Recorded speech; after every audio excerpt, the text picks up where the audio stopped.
and welcome to day 2 of the Lex-Informatica Conference.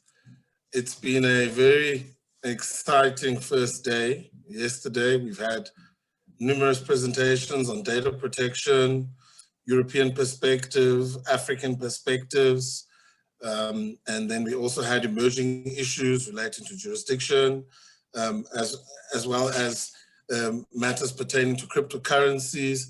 So it was a very, very colorful day that we had yesterday. Today, we are going to proceed as well, but I'm going to allow my conference co-chair just to say some one or two words before we proceed with the main agenda. Judge Choki.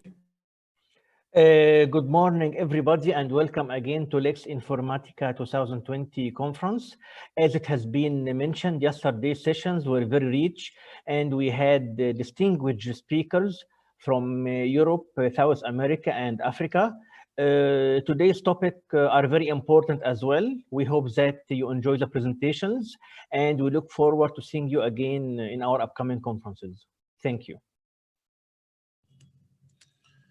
Thank you, Judge Choki. I don't want to waste much time. As you saw yesterday, we were actually on time and we managed to finish the program, within what was previously arranged. So let me call upon our next speaker. Our next speaker is Dr. Sebo Tladi. She is with the University of South Africa, where she does several matters pertaining to ICT law, cyber law. She promotes master students there as well as several doctoral students. Dr. Tladi, are you here? Yes, I am. Okay, we can. Okay, over to you, Dr. Tladi. Alrighty, thank you very much, Caesar. Good morning to everyone. Happy to be here. I must say, yesterday as I'm sitting, it's like this is a kind of space that an academic needs to be in, but also other stakeholders, especially when we're dealing with matters that are critical to our not country, but that affects the globe at large. But before I start, let me just start by thanking you, Caesar, for the invite and also for carrying on for 12 years, this baby for 12 years.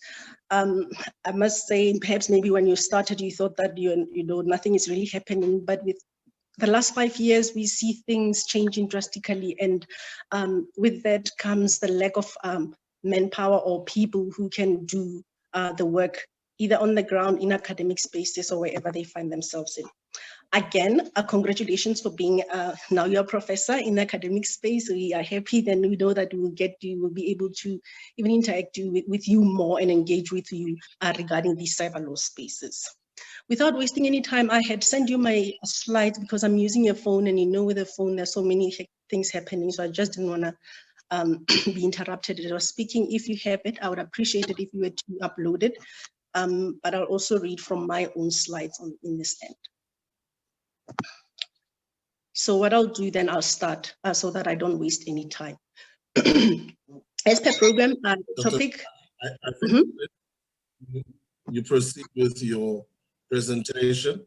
On my side, we haven't been able to, yeah. Okay, no, and then we'll take it from there. We'll show you the presentation. Okay, yeah, it's okay. I'll do that. So as I was saying, on the program, my topic is an evaluation of cyber crimes and cybersecurities in South Africa. Really, I'm not inventing anything here. It's just evaluating and assessing what's been happening on the ground since the ACTA in 2002 and the Cyber Crimes Bill, its position now, and generally what is happening regarding the space with cybersecurity and cyber crimes. My outline then will be the background of what I'm about to discuss or share, and then I'll move on to definitions just to place ourselves so that we don't, find ourselves being all over the show, and then look at the challenges in that regard and the South African legal landscape. And then I'll just touch upon the regional landscape, meaning I'll just note what is there and how to move forward. And the last will be a way forward. So background, as I was reading for this presentation because you've noted, Sebo did say, I do various things in cyber law. This is sort of my first time venturing into this. And the reason being, one, I don't like remaining in a silo. We are in silos most of the time, so I just decided, let me just venture out. Two, in the past 2 years, I've been receiving requests from students who want to write in cyber law issues. Now with the cyber crimes bill and the cybersecurity issues that are happening in the world, students are more interested in that arena. And for me, not only is it a growth for me, but it also shows it will help us in producing that knowledge that we need. In my university, for instance, UNISA master students and doctoral students are now required to publish from their dissertations. So this, for me, it's exciting because it's no longer that we are doing research, but it will be somewhere out there and contribute to the in resolving issues or solving problems out there. So as I was going through some of the things, that they have been there, nothing has changed that much, but in other instances, you'll see that there is a change. So cybercrime really is increasing at an alarming rate in the world, and biggest threats are faced by companies, individuals, governments, and cybersecurity ventures had predicted that these attacks will cost the world $6 trillion in 2021, and this is an increase from the $3 trillion in 2015. According to Internet World Stats, Africa's internet penetration in the first quarter of 2020 stood at 35%. And when we look at African countries, South Africa was at 55%. South Africa has 32.7 million internet users. And when we look at Africa in relation to the world, Africa has internet users are 11.5% as compared to the whole world, which is 85.5%. So they note that Africa is the world's most vulnerable continent in relation to cyber attacks. In some writings, people are saying that South Africa or Africa is a haven for cyber criminals. And if we don't fix or put measures in place, then we are really becoming the victims that they think that we are. In 2017, it was noted that cybercrime cost Africa an estimate of $3.5 billion. We see now the continent coming together in the African Forum on cybercrime, which was held, they held their meeting in 2018 in Addis. Really what they were deliberating on were the policies and the national legislation with respect to regional and international standards that needed to be implemented, international cooperation to fight against cybercrime, and proper handling of evidence, and strengthening the criminal justice authorities through adequate plans of capacity building. Just in May this year, during lockdown, Mimecast also published its own report, and they said that they have noticed that cybercrime had increased then in May by 33%, and that was within the 100 days of the lockdown.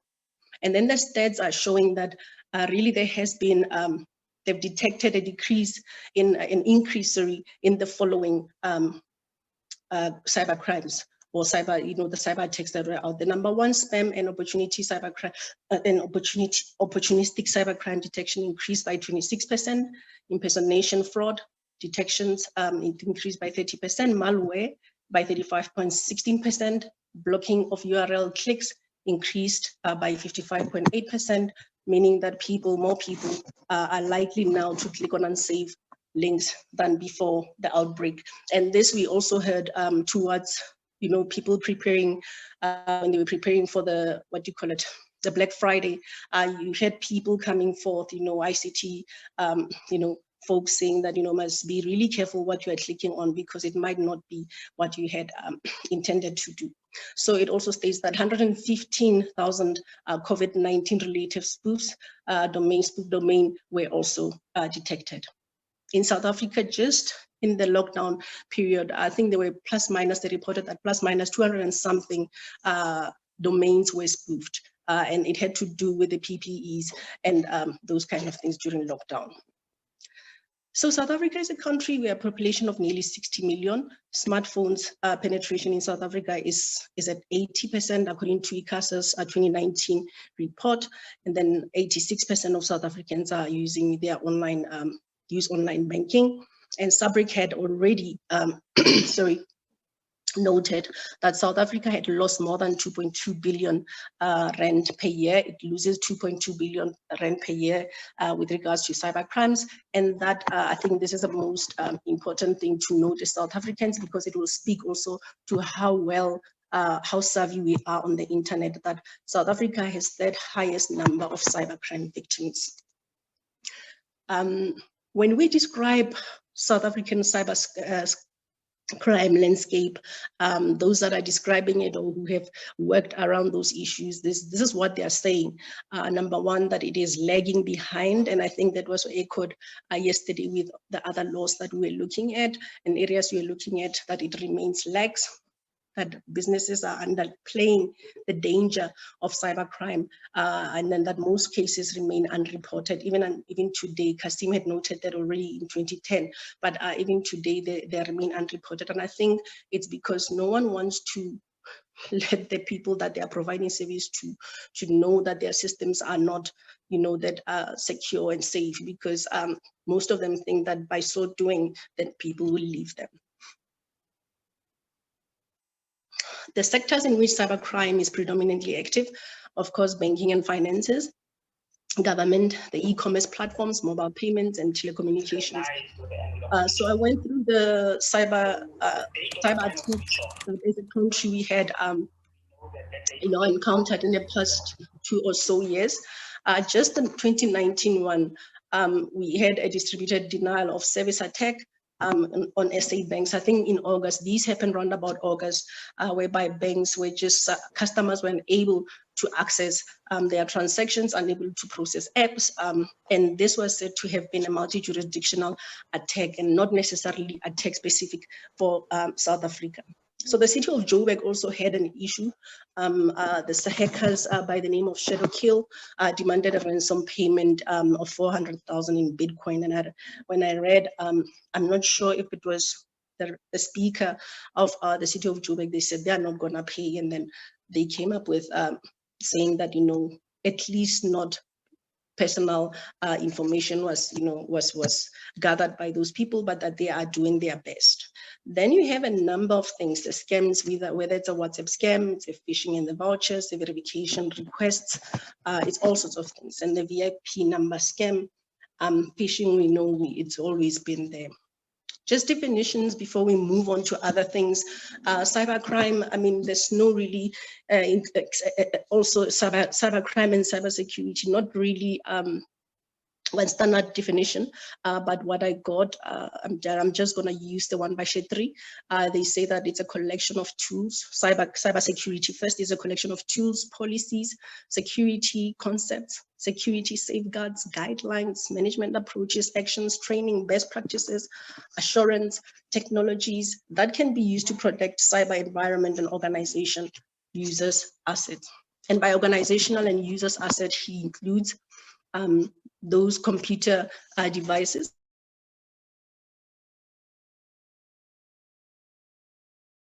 infrastructure applications, services, telecommunications, etc. And Alcronje et al. In their Judah pocket-sized book, they define cybersecurity as it deals with companies or countries, cybersecurity abilities in preparation for and defending against breaches, and what to do in the event of those breaches. Cybersecurity, looking at the cybercrime, cybercrime, looking at the cybercrime website, organization website, they say just cybersecurity, again, there's no widely used term. It all depends on how people view it, and that there are varying definitions per jurisdiction, which are based on the perception of those people. But we'll see later on how the framework, the 2015 framework defines those terms. Now the challenges, that advanced in these kind of issues regarding cybersecurity, so the lack of and cyber crimes and how people are being attacked from all ends. They're saying that it's because of weak infrastructure, and this does not necessarily relate to South Africa, but it has to do also with the region at large, that there's weak infrastructure, and then there is lack of infrastructure in most countries. The important one, lack of skilled human capacity capital.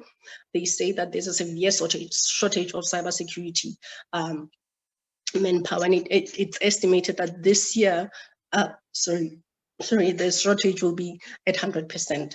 Apani and Mofokeng, in their 2020 article on cybersecurity and awareness, they do note that in addition to that, there's lack of law officers trained in technical aspects of cybercriminal world and forensic experts. And they say that the lack of qualified professionals to investigate cybercrimes will continue to benefit criminals until something is done. So there's also lack of awareness of the sector dynamics. There's lack of government will to invest in secure platforms for companies. Service is over security. Let's do the service, and security will come later. Then there's education and awareness in the public, to the public at large, that is still missing, and lack of effective laws in safeguarding the space. So INECA, in the policy brief of 2014, they did note that there's a low level of security provisions sufficient to prevent and to detect, to control technical and information risks. And there's lack of technological know-how in terms of cybersecurity. Moving on to the South African legal landscape then. I noted earlier the Electronic Communications and Transactions Act of 2002, which is the first law in South Africa to deal with facilitation of electronic communications and transactions. Before that, there was a green paper on electronic communications, and Van der Merwe notes that in that green paper, there was no reference to cybercrimes. So we find then cybercrimes in chapter 13 of the Electronic Communications Act. Before I get to that, as I was digging to find out what's been happening, then I came across the 2010 media statement by the then Justice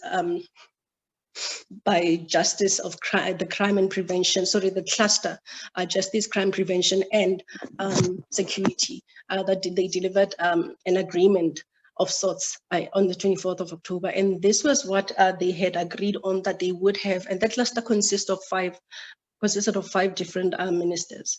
They proclaimed, or they stated, their renewed commitment and strengthened their partnership in eradicating crime when signing that agreement. And they had promised that there'll be a transparent and coordinated approach in achieving outcome three. Outcome three, for me, which is interesting, all people in South Africa are and feel free. That's what it states.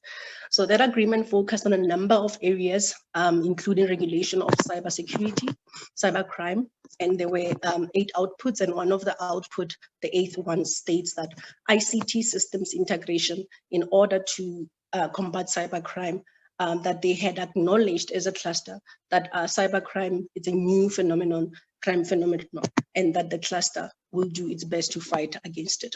The initiative then included the development and implementation of cybersecurity policy in the course of 2011 and 2012. Then in, I think earlier on in 2009, the Department of Communication had their own policy out on cybersecurity. So in 2015, then we see the National Cybersecurity Policy Framework for South Africa. And then in 2017, we see there's a cybercrimes and the cybersecurity 2017.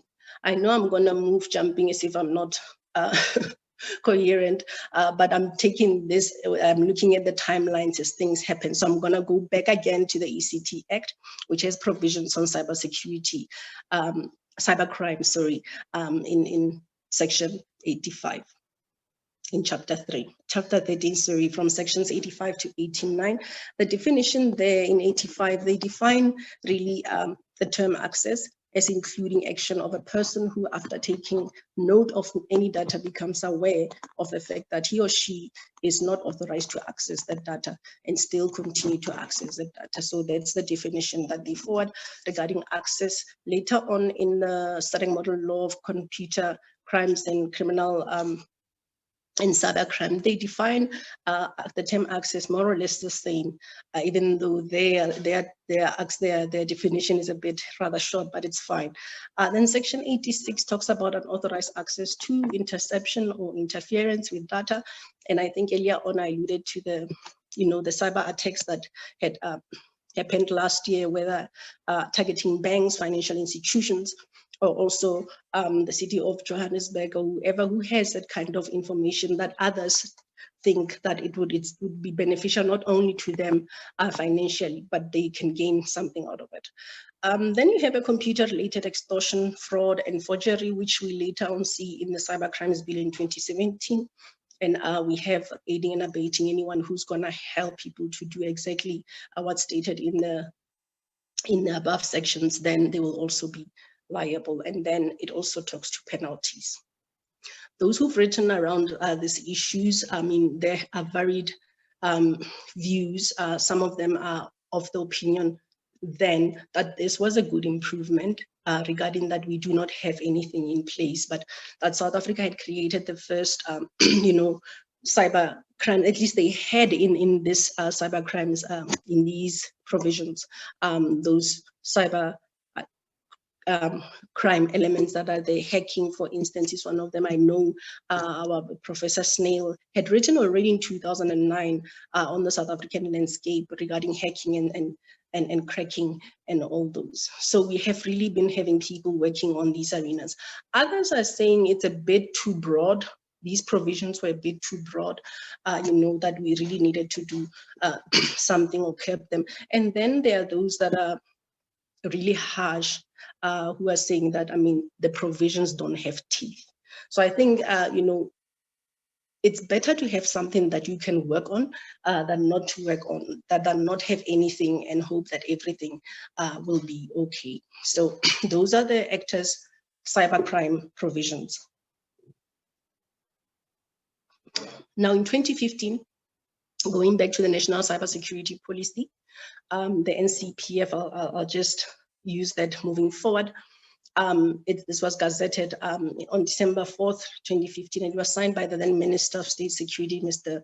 David Mahlobo. The executive summary really stated, I'm not gonna do everything, just gonna pick and choose in relation to what I've been saying since the beginning. It says, it notes that ICT is indispensable in modern society, as we've seen, especially now with the COVID-19, that within 24 hours, most of us, we were forced to move into that space, to work from home or wherever, work from home strictly, and be able to use the systems. So he does say, even then in 2015, that it is indispensable in modern society, that the connectivity of computer networks contributes significantly to the economic growth, education, citizen participation in social media, and many others.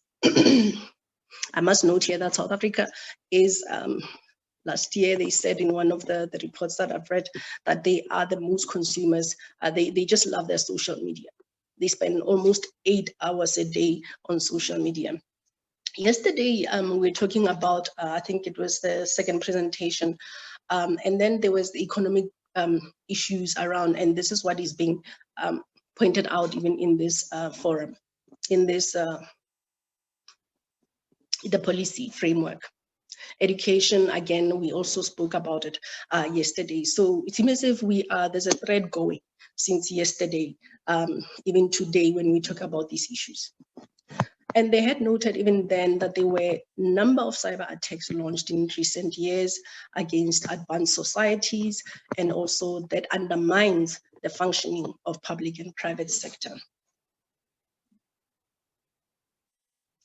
I must note here that it is not only those advanced societies, but looking in in an African landscape, you see that Kenya also had issues, with hackers.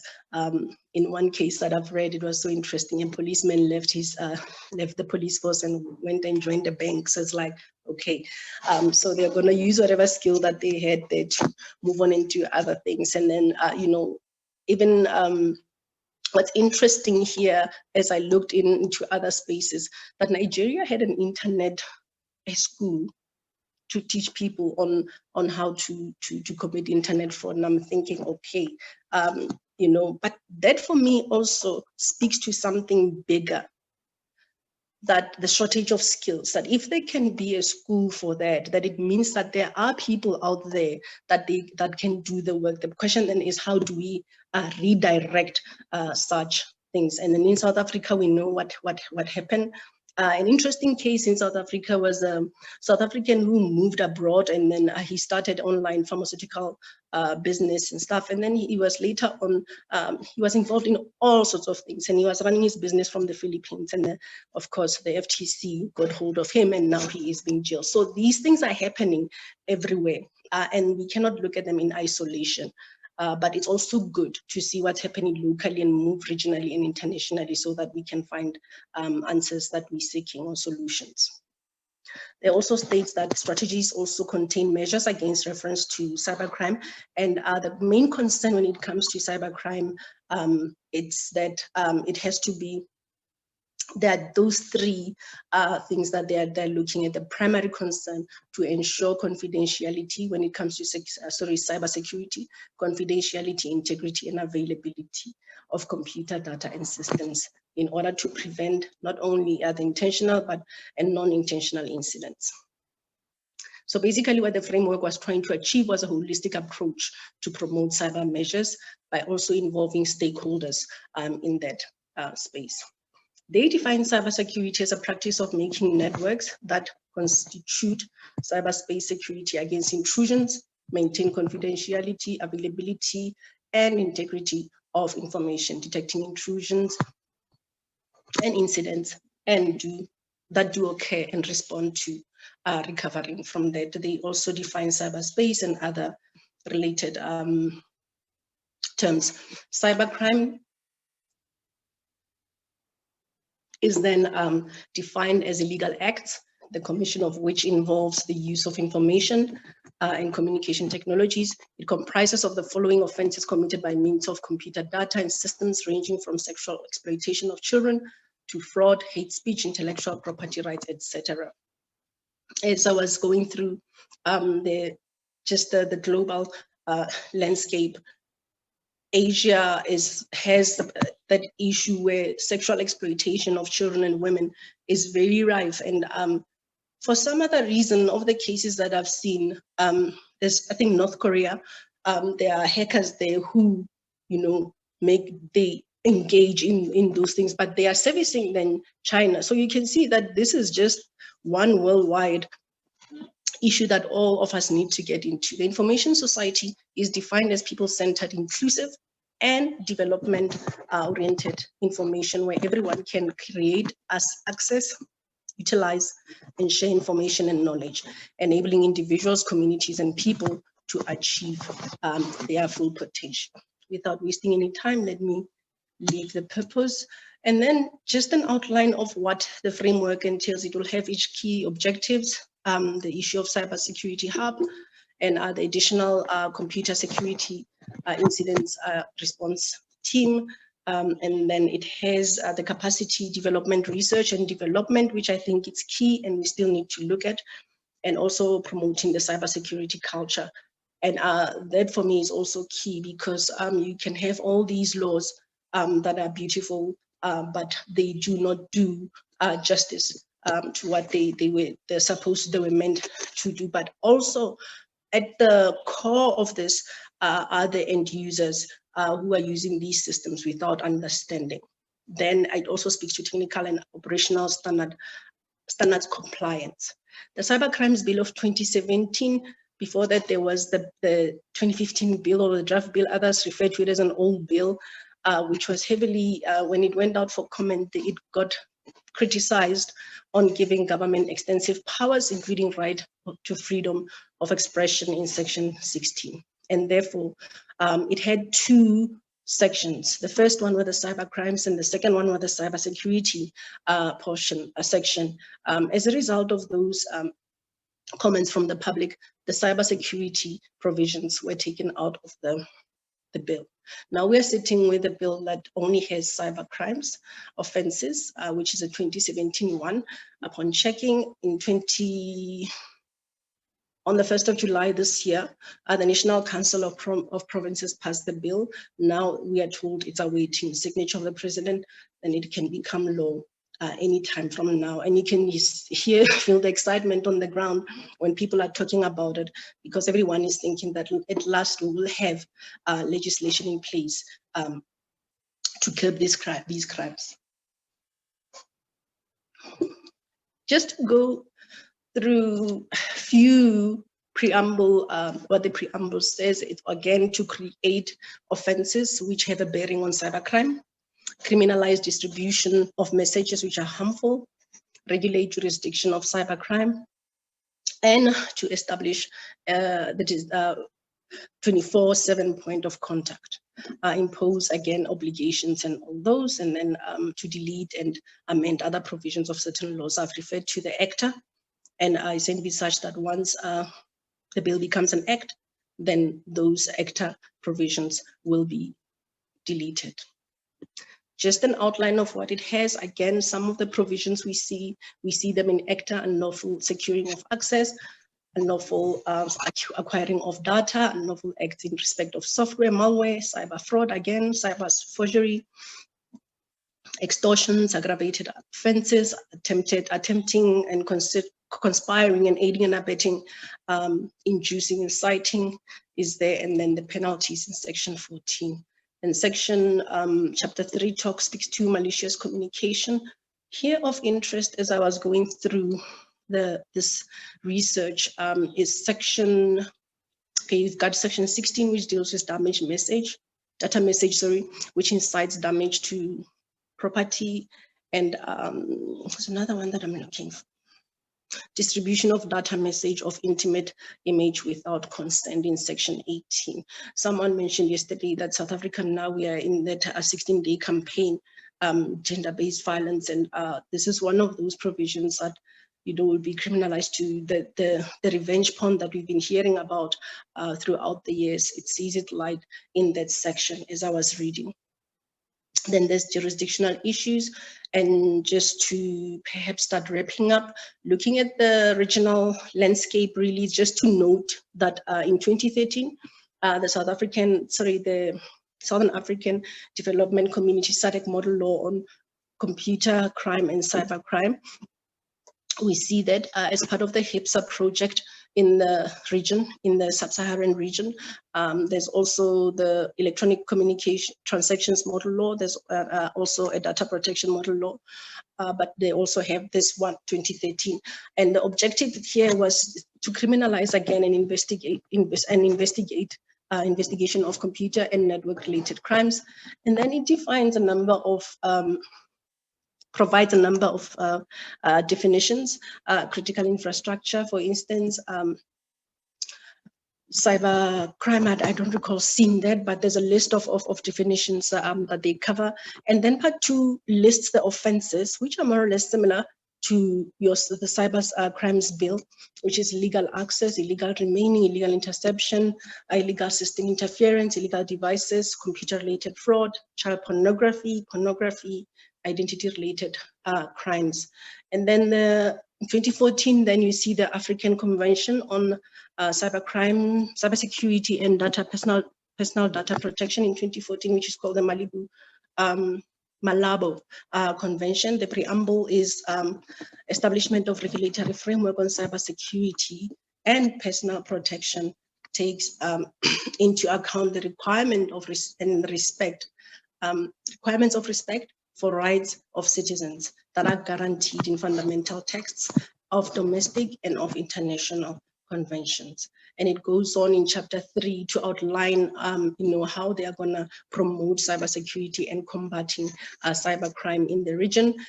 Starts off by saying that the national security framework should also include collaboration with stakeholders that are out there. So in order for them to combat this scourge, for a lack of a better word, legal measures, then they call upon each state party to adopt such legislation, regulatory measures, as it deemed effective by considering as substantive criminal offenses acts which affect the confidentiality, integrity, availability, and survival of information and communications. You would have noted that even in the ACTA and the cyber crimes, they advocate for substantive provisions and also procedural provisions. Then, then that whatever legislative measure that is in place, it should confer specific responsibility on institutions themselves. And then they go into the culture of cyber crime, cybersecurity, and they say each and every member party must undertake to promote the culture of cybersecurity among all stakeholders, namely governments, enterprises, civil society, which develop, own, manage, operationalize, and use information systems and networks. Now, quickly on to the way forward, which is my last point. As I was going through the research, and you would have noted, you can see that this is a multifaceted problem, and therefore one solution is not gonna fix it, or one size does not fit all. So a multifaceted or multi-stakeholder approach in combating cybercrime and cultivating a culture of cybersecurity, therefore, will be needed moving forward. And this is nothing new. It has been said in also the framework that I've alluded to in 2015. It's also outlined in the AU convention that needs to be done. So number one, legislation, of course, start with that. So now we know in South Africa that at least we are just waiting for the president to sign, and then the cybercrimes bill will be law. And then I asked, then one would say, okay, fine, then we are good, we are covered. But then we must also understand that time has lapsed, and then we have new technologies. We're talking about the 4IR and the disruptions that are brought by it, the AI that are coming, machine learning and all those.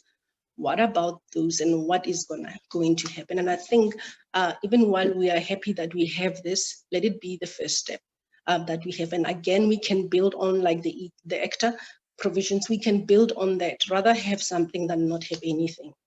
But again, we are lacking, people who can, on the ground, who can do the research and stuff. And I think we have to come up with measures in which to, to get people in strategic places to assist in doing that. Number two, training skills shortage. I did say earlier on that that's a challenge. And most of the, the policies and stuff, they will say, sure, a strategy will be, we'll do that. Let's train, let's do the skills, but no one comes on board to say, okay, this is what we are gonna do. So I came across last year already in 2019, the deputy minister in the Department of Communications, Ms. Pinky Dekan, she had stated there that the government is working on a long-term solution to address the cybersecurity skills shortage in the country. And she did note that in the future, SA will have formal education qualifications from diplomas for school leavers at NFQ5 and postgraduate degrees. Whether this has taken place, I'm not sure, but something that one needs to go and explore to see if they are really doing that. Earlier on, people had been saying that, when you come to these kind of things, then you have to put, education and awareness in place, which I'll get to later. In 2019, again, they said the skills gap in South Africa will offer an opportunity to lead into the 4IR. And I was thinking, how is that going to happen? And they looked at how the unemployment rate in South Africa is now 55% last year in the first quarter, that it's, it's getting, it's increasing pay, especially among the youth.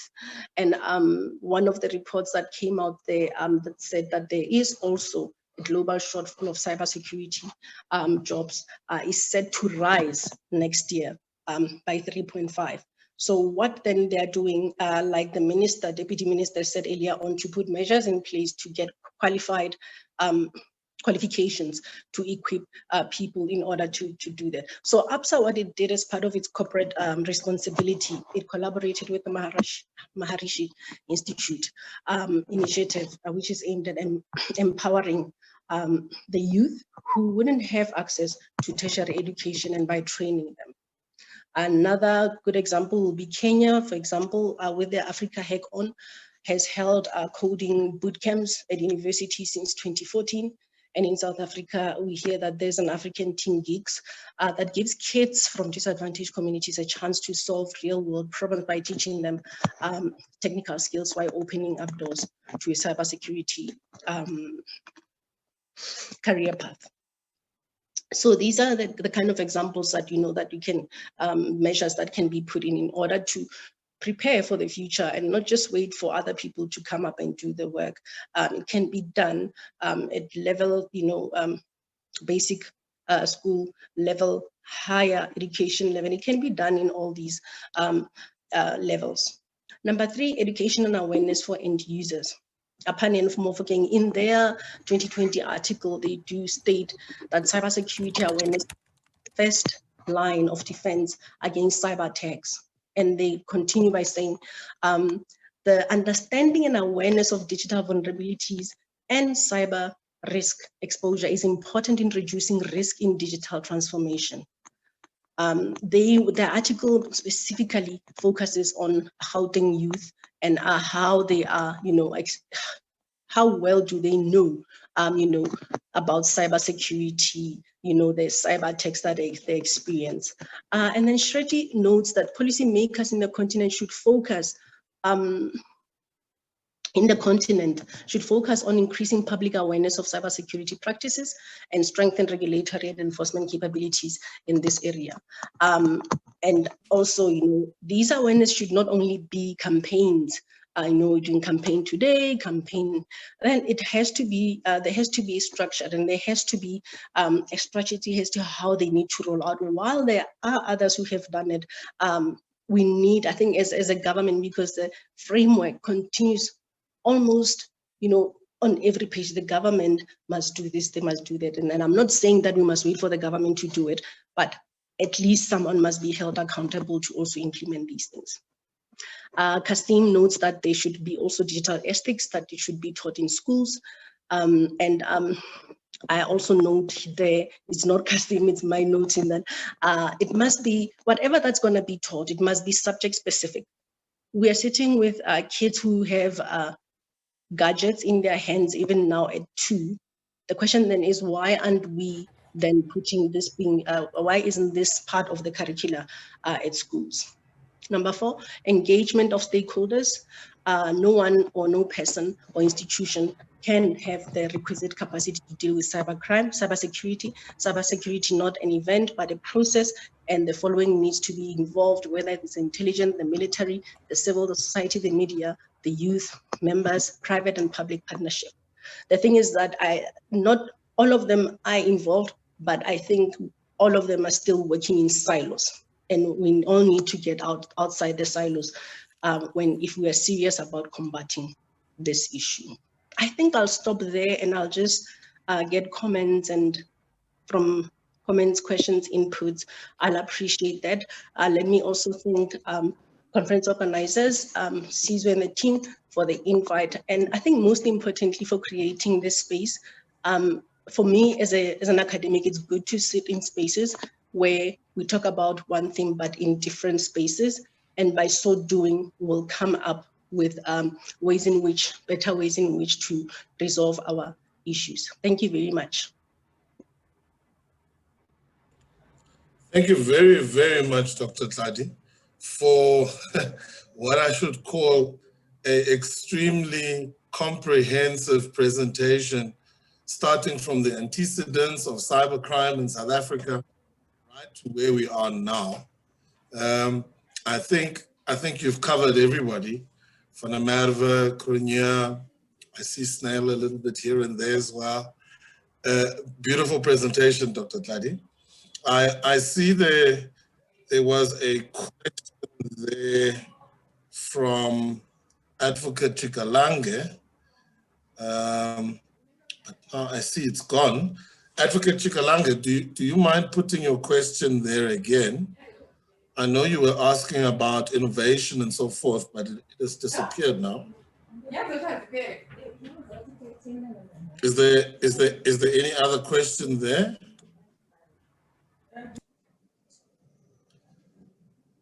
There we go. Thank you, Advocate Chikalange. It says, Thank you, Dr. Tladi, for such a comprehensive presentation. The issues of skills within the justice system is a very concerning issue because although there are laws, those responsibilities have no competence to implement and enforce them. Similarly, the issue around the lack of cybersecurity culture and cyber awareness in the workforce contributes to vulnerabilities of the cyber environment and insider-enabled cyber attacks.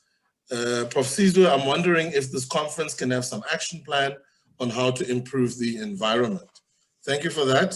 Advocate Chikalange, do you want to comment, Dr. Tladi? Thanks, Advocate. I must agree with you on that one. And my reason is, even as I was going through the framework itself, that it has all these, stakeholders that are there and what is it that they need to do, you find that nothing is really happening. So the Apani and the Mafokeng article that I've been referring to, it's an output from someone else's dissertation, LLD thesis on cybercrime and how that is not, she was looking specifically at the subs. And I was talking to her the other day that, so what is happening there? And she was saying it was so difficult doing the thesis, conducting my research, going to the subs, asking them, just getting interviews on these issues. There's just no capacity building there. The one thing that she kept on getting was that they have no mandate. So my question then is, if in 2015 or whenever that we came up with all these policies that were good on paper and no one saw it fit then to start, the training or capacitating whoever was going to be involved, does it mean that we are waiting for the law? And I think that is what they're getting on the other hand, that we are waiting for the law to give us a mandate. So sure. So what if the law, the bill becomes law tomorrow? Does it mean then that you'll say, okay, let's come, it's now, law, now we start training. These things should have been covered before. But somewhere as I was going through, with the stakeholders, they were saying that there has to be a will of sorts, from those departments to say, let's do this and that and that. You cannot just have something good on paper, but in practice, it's becoming difficult. And I've noted earlier that there's South Africans are on the list, the third ones who are cyber victims. That for me tells me that one, we are not cyber savvy as a community. Two, that protection is just not there. And from the service providers and all, the stakeholders that are involved. Look at Xperia last year, hacked, personal information dumped in the dark web. So we really have to, there has to be someone who's saying, let's come together. We are doing it here, but I do agree with an action plan. In fact, that should be, I think this is a space where we can have that, a meeting of minds. Let's not waste the inputs, the brilliant inputs that are out there, so that when we get out of here, then something can be done in that regard. But I agree. Over to you, Sizwe.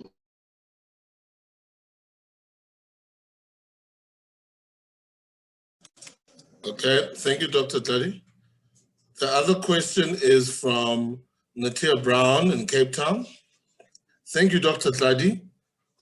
Who, in your opinion, should lead the drive in South Africa for 1, capacity building, number 2, widespread education on cybersecurity? Should it be the academia, industry, civil society, or the government?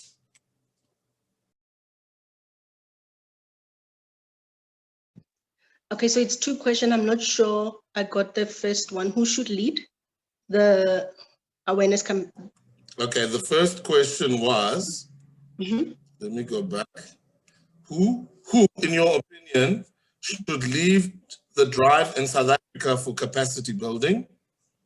And number 2, widespread education to deal with cybersecurity and cybercrime. Who should lead that? The academia, industry, or the civil society or government agencies? Okay. Okay, so let me start with the second one. Who should lead the drive? Whether it's academia, is that and that. I think it's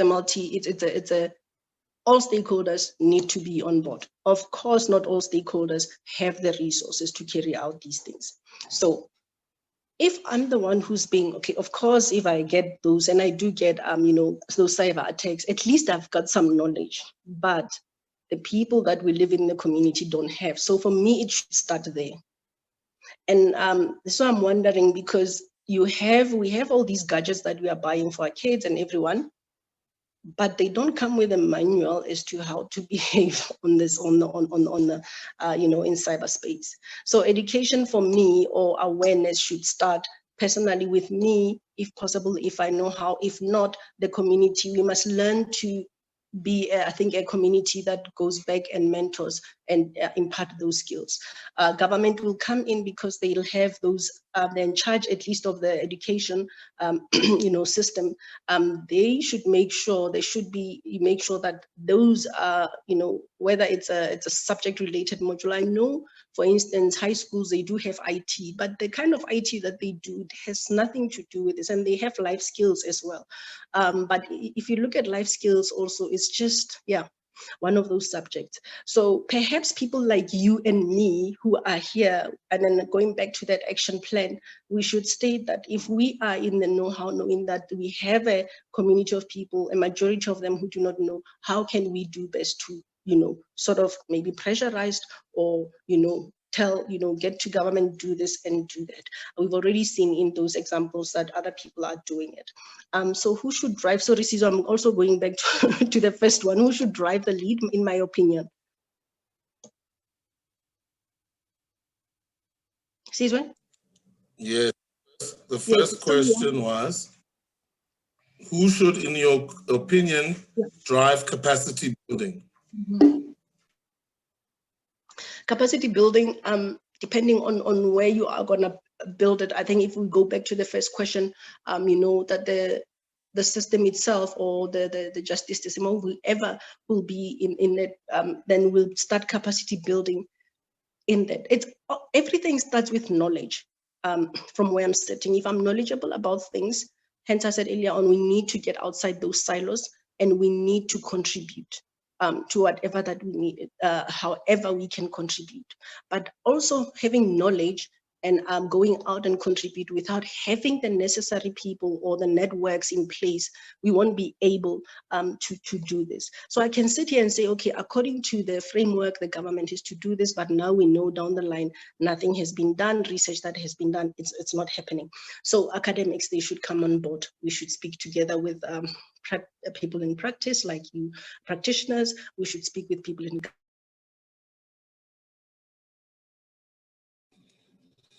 Thank you very much.